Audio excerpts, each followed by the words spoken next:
Olá, eu me chamo Priscila Branco, eu sou pesquisadora de literatura brasileira, faço parte do NIELM, que é o Núcleo Interdisciplinar de Estudos da Mulher na Literatura, e sou doutoranda na UFRJ. Hoje eu vou falar um pouquinho sobre a minha pesquisa, que é estudar a produção poética de mulheres na contemporaneidade através de meios editoriais não oficiais. E que meios são esses? Bom, eu quero estudar a produção de mulheres por vias online, Facebook, Instagram, revistas independentes, através de produções artesanais, como editoras cartoneiras ou cadernos poéticos, zines, e também toda a rede que existe hoje de mulheres indicando outras mulheres através de hashtags como Leia Mulheres ou hashtag Mulheres que Escrevem. E primeiro, eu queria falar um pouquinho sobre o porquê dessa pesquisa. Qual é a razão de eu estar pesquisando isso? Primeiro, que eu acho importante a gente discutir a ideia do livro como um objeto de poder. O livro, ele é não só pelo preço, pela distribuição e pela localidade, mas ele é um símbolo do que significa a existência de um escritor ou de uma escritora. E durante muitos e muitos anos, as mulheres foram colocadas de lado nesse quesito de produção de literatura através de livros. Tanto que as mulheres foram por muito tempo anônimas ou não publicavam as obras que elas tinham em casa, engavetadas. Isso é bastante comum. Mas, para além disso, o próprio suporte livro, ele também faz o que é a poesia, porque ele determina quem escreve e quem lê. Então, o livro, ele não é só um objeto de poder abstrato, mas é um objeto de poder que interfere diretamente na realidade do espaço poético. Então, em pleno ano de 2020, depois de tudo que a gente passou com o movimento feminista, com todas as reivindicações das mulheres que surgiram pela internet, que foram às ruas, junto com as manifestações que a gente teve no Brasil em 2013, nós não podemos mais ver o livro hoje como antes. O livro já não é mais o mesmo. A gente não pode mais olhar o livro sem ser a partir desse momento que nós estamos aqui e agora. E eu digo isso porque hoje as mulheres elas estão ocupando os espaços literários. E pelo fato delas estarem ocupando, de nós estarmos ocupando e não visitando, ocupando e chegando para ficar, isso faz com que esse espaço literário se transforme. Assim como a gente teve as ocupações em 2013 das ruas, das praças, que o movimento ocupa, você pode ter certeza que esses movimentos transformaram a realidade daquele ambiente que está ali à volta, a realidade do movimento, de forma geral, do movimento estudantil, do movimento sindical, do movimento de luta do Brasil. Então, o objeto livro, após a entrada das mulheres no processo de luta e no processo de escrita ativa, ele não ficou intacto. Essa transformação desse espaço passa também por uma transformação do livro.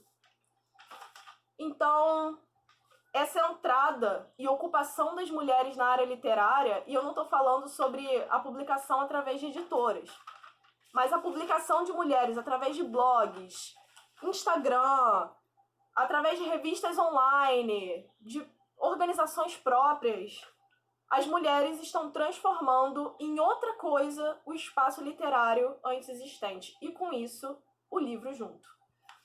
Então, são duas situações que a gente tem que observar no momento agora, quando a gente pensa a escrita de mulheres na contemporaneidade.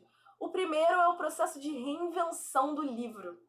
Porque agora nós temos cadernos artesanais, livros cartoneiros, zines, PDFs, e-books, publicações em editais independentes, revistas online, perfis de escritas no Facebook e no Instagram, todo um processo de escrita poética sendo produzido por fora das grandes editoras.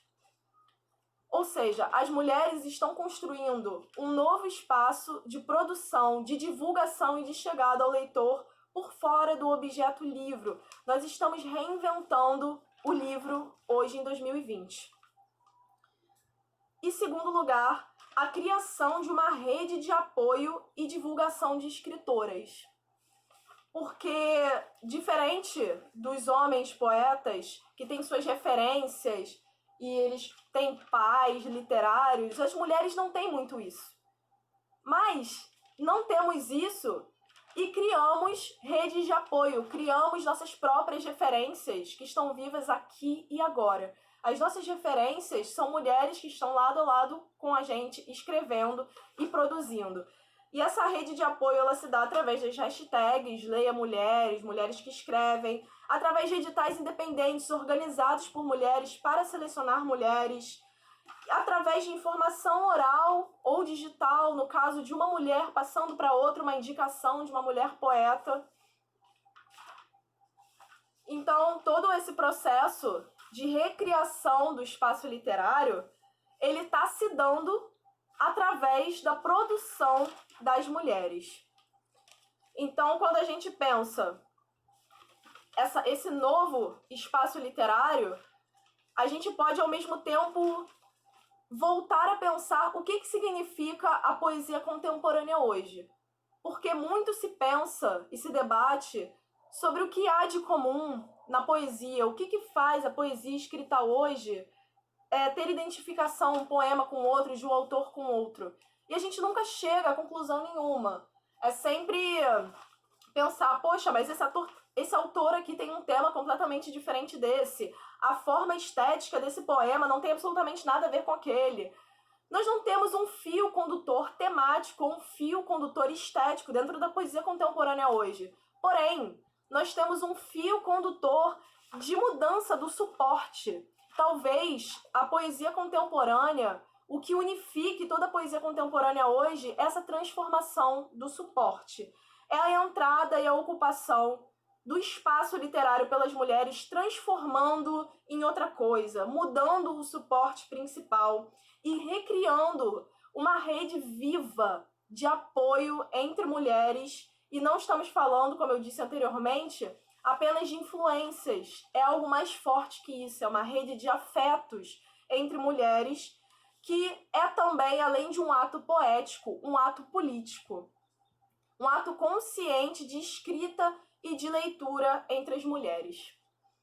Bom, pensando isso, essa questão do espaço poético, dessa nova forma de se apresentar a poesia, que tem na sua frente as mulheres encabeçando todo esse processo, é por aí que vai a minha pesquisa. E ela é uma pesquisa caminhante.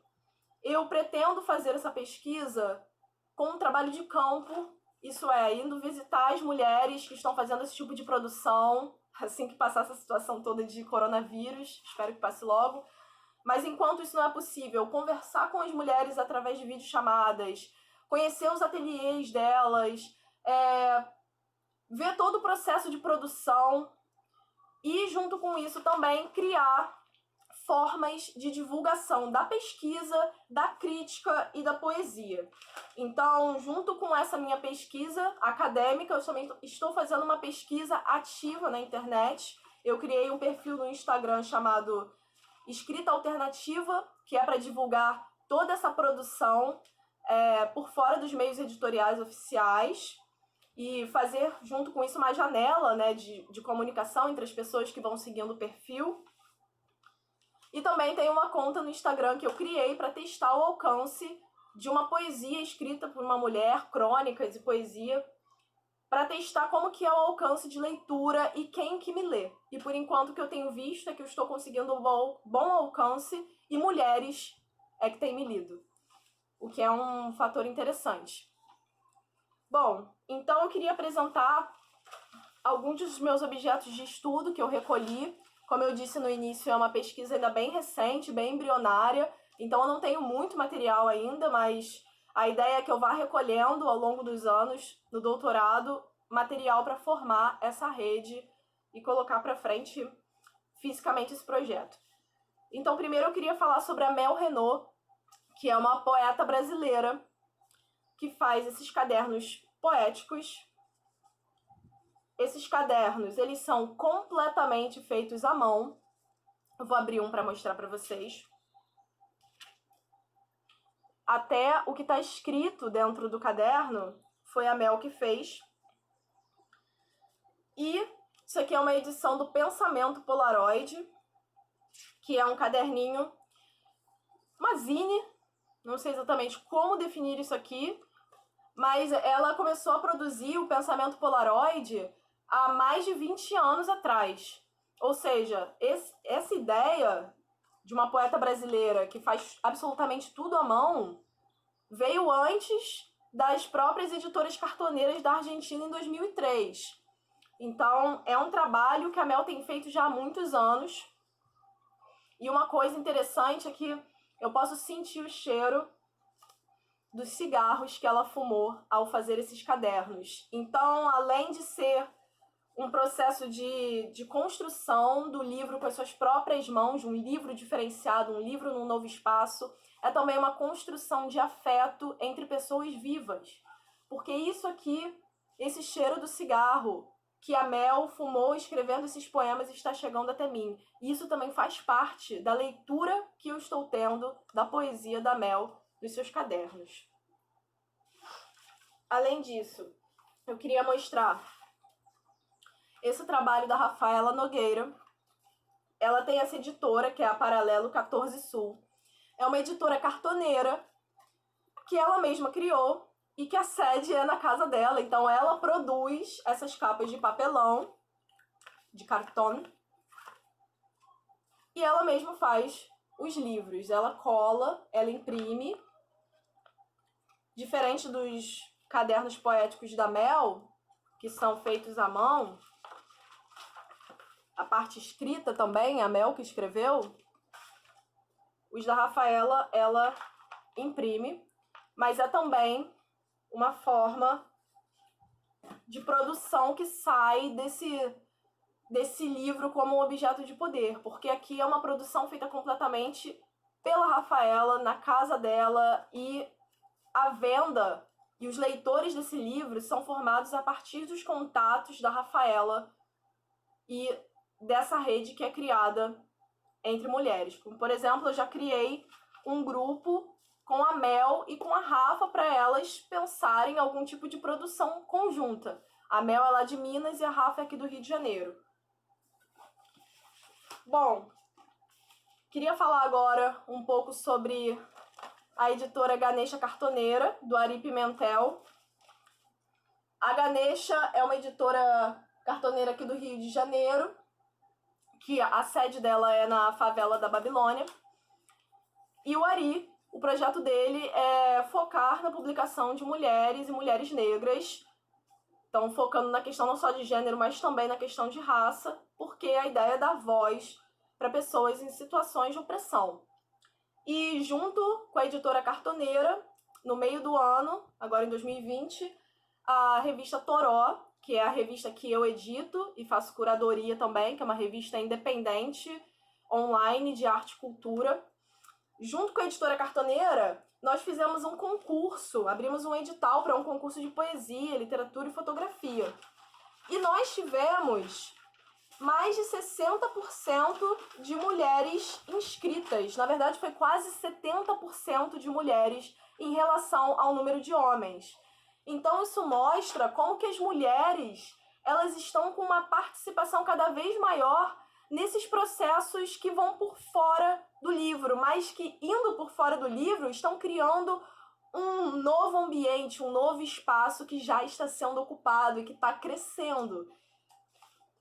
Além disso, eu queria falar também da revista Desvario, que é uma revista online que publica mulheres, editada, e a curadoria também é feita pela Tainá Carvalho. E uma coisa muito interessante da Desvario, que é uma revista que já publicou mais de 100 artistas, é que a Tainá, além de publicar poesia, ela também publica uma arte visual de mulher. Então ela une as duas coisas, faz uma arte em conjunto de poesia com arte visual.